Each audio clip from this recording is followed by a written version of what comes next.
Bonjour à tous. Aujourd'hui, comment étudier une fonction du second degré? Prenons un exemple.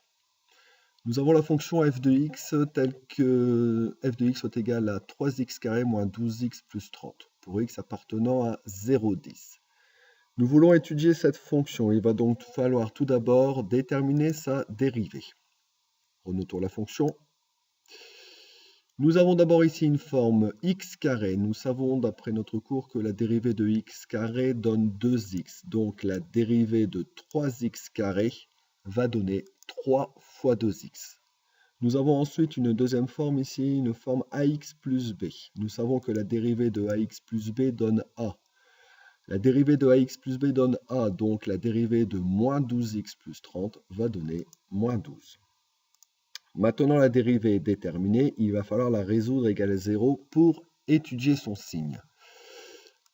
f' de x égale 0, ça nous fait donc 6x moins 12 égale 0. Nous faisons passer le moins 12 de l'autre côté, ça donne 6x égale 12. Il reste à diviser cette expression par 6, ce qui donne x égale 12 divisé par 6.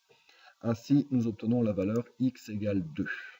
Dressons maintenant le tableau de variation de la fonction. Il se compose de 3 lignes, une ligne sur x, une ligne sur le signe de la dérivée, une ligne sur les variations de la fonction. Pour la première ligne, x est défini sur l'intervalle 0,10. Nous mettons donc 0 et 10. Nous avons déterminé ici que x est égal à 2 et la valeur d'annulation de la dérivée. Nous positionnons donc le 2 et nous notons ceci pour bien montrer que c'est la valeur d'annulation de la dérivée. Reste à positionner le signe. Reposons-nous sur la fonction dérivée. Nous savons que la valeur qui est devant le x va nous donner le signe. Ici, devant le x est un 6. Nous avons donc à droite un plus. Ainsi, à gauche, nous allons avoir un moins. Maintenant, si la dérivée est négative, nous savons que la fonction va être décroissante. Et si la dérivée est positive, nous savons que la fonction va être croissante. Le tableau de variation est quasiment complet. Il reste à mettre les valeurs aux extrémités des flèches. Pour déterminer ces valeurs ici, il suffit de faire un tableau de valeurs avec sa calculatrice. Nous allons chercher la valeur qui correspond à 0, qui correspond à 2 et qui correspond à 10. Grâce à l'expression ici, f de x égale 3x carré moins 12x plus 30. La valeur de 0, la valeur de 2 et la valeur de 10 nous sont données à l'aide de la calculatrice et nous obtenons donc 30, 18, 210.